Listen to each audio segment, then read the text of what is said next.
अचानक वृंदावन के यमुना नदी में जब 9 फन वाला कालिया नाग दिखा, फिर जो चमत्कार हुआ उसे देखकर भक्तों की रूह कांप गई। दोस्तों, वास्तव में आज भी हमारे और आपकी सोच से परे कुछ ऐसी शक्तियां इस दुनिया में मौजूद हैं जो अपनी मर्जी से समय का पहिया घुमा सकती हैं। वृंदावन कान्हा की नगरी, जहां कण कण में राधे श्याम बसते हैं। लेकिन क्या आप जानते हैं कि इसी पावन यमुना नदी के गहरे काले पानी में आज भी एक ऐसा रहस्य छिपा है जिसका जिक्र होते ही बड़े बड़े वैज्ञानिकों के पसीने छूट जाते हैं। आज जो घटना मैं आपको बताने जा रहा हूँ वो कोई कहानी नहीं, बल्कि वृंदावन के केशी घाट पर घटी एक ऐसी घटना है जिसे वहां मौजूद सैकड़ों लोगों ने अपनी नंगी आंखों से देखा। एक ऐसा मंजर जब यमुना का पानी उबलने लगा और उसमें से निकला 9 फनों वाला साक्षात कालिया नाग, और उसके बाद जो चमत्कार हुआ उसने लोगों की रूह कंपा दी।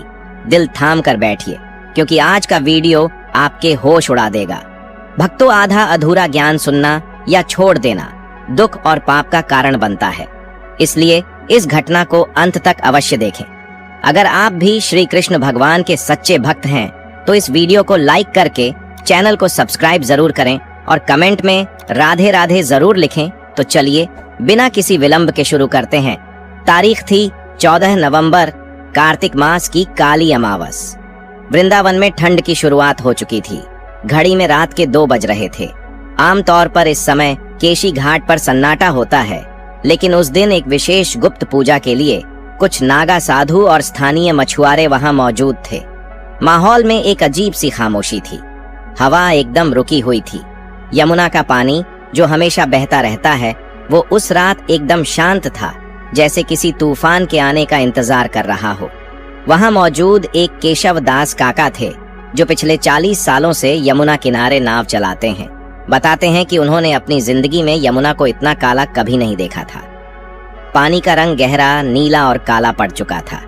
तभी अचानक पानी के बीचों बीच से एक अजीब सी आवाज आने लगी। वह आवाज ऐसी थी जैसे हजारों लीटर पानी एक साथ उबल रहा हो। घाट पर बैठे साधुओं ने अपनी धुनी छोड़ दी। कुत्ते और जानवर अजीब तरह से रोने लगे। पहले सबको लगा कि शायद कोई भूकंप आने वाला है, लेकिन फिर नदी के बीच से एक फुफकार सुनाई दी। यह फुफकार इतनी तेज थी कि घाट पर लगे पुराने बिजली के खंभे कांपने लगे। लोगों की धड़कनें रुक गई थीं।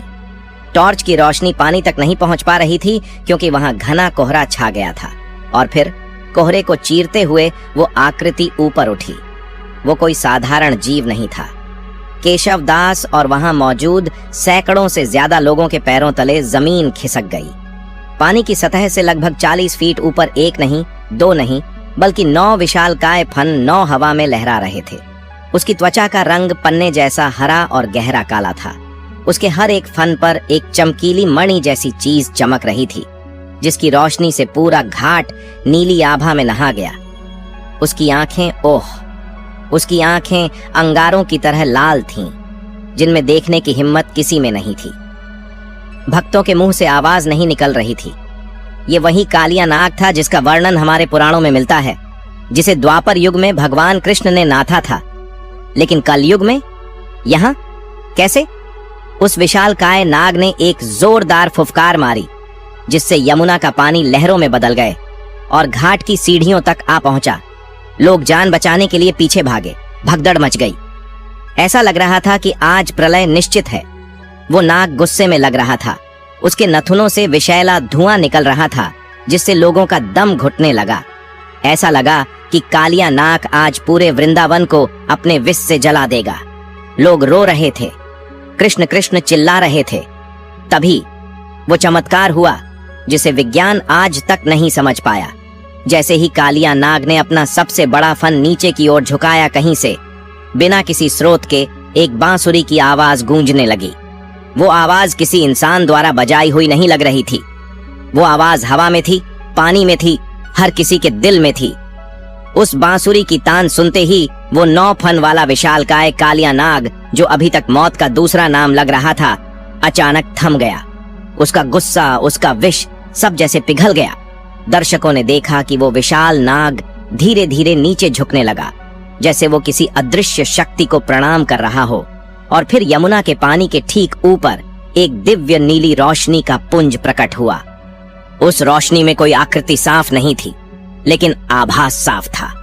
वो कन्हैया थे। कालिया नाग ने अपने 9 फनों को फैला दिया और उस रोशनी के चारों तरफ घूमने लगा, जैसे वो परिक्रमा कर रहा हो। जो लोग डर के मारे भाग रहे थे, वो अब हाथ जोड़कर घुटनों के बल बैठ गए। हवा में चंदन और तुलसी की खुशबू फैल गई। जो विषैला धुआं था, वो अचानक फूलों की महक में बदल गया। लोगों ने देखा कि कालिया नाग की आंखों से अब अंगारे नहीं, बल्कि आंसू बह रहे थे। वो दृश्य इतना पवित्र और इतना भारी था कि कई लोग वहीं हैरान हो गए। इसे कहते हैं भक्ति का वश। एक जहरीला नाग भी उस बांसुरी के आगे नतमस्तक था। यह अलौकिक दृश्य करीब 7 मिनट तक चला। उसके बाद वो नीली रोशनी धीरे धीरे यमुना के जल में समा गई और उसके पीछे पीछे वो 9 फन वाला कालिया नाग भी बिना पानी में कोई हलचल किए धीरे धीरे गहराई में उतर गया। जैसे ही वो अदृश्य हुआ, यमुना का पानी जो काला पड़ गया था, वापस अपने सामान्य रूप में आ गया। कोहरा छंट गया, सब कुछ शांत, जैसे कुछ हुआ ही न हो। लेकिन सबूत के तौर पर वहां क्या बचा था?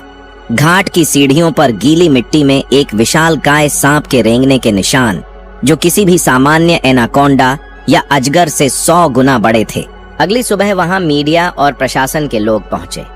गोताखोरों ने यमुना में छानबीन की, लेकिन उन्हें वहां सिवाय सामान्य मछलियों के कुछ नहीं मिला।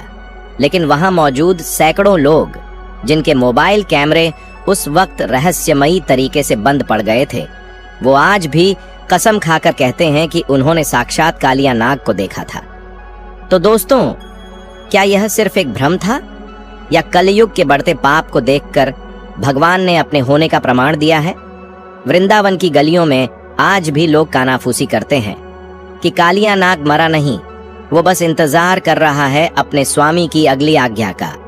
अगर आपको भी लगता है कि ईश्वर कण कण में है और विज्ञान हर चमत्कार का जवाब नहीं दे सकता, दोस्तों इस वीडियो को अपने दोस्तों, परिवार और रिश्तेदारों के साथ शेयर जरूर करें। और वीडियो पसंद आई है तो वीडियो को लाइक करके चैनल को सब्सक्राइब जरूर करें और कमेंट बॉक्स में राधे राधे जरूर लिखें। धन्यवाद।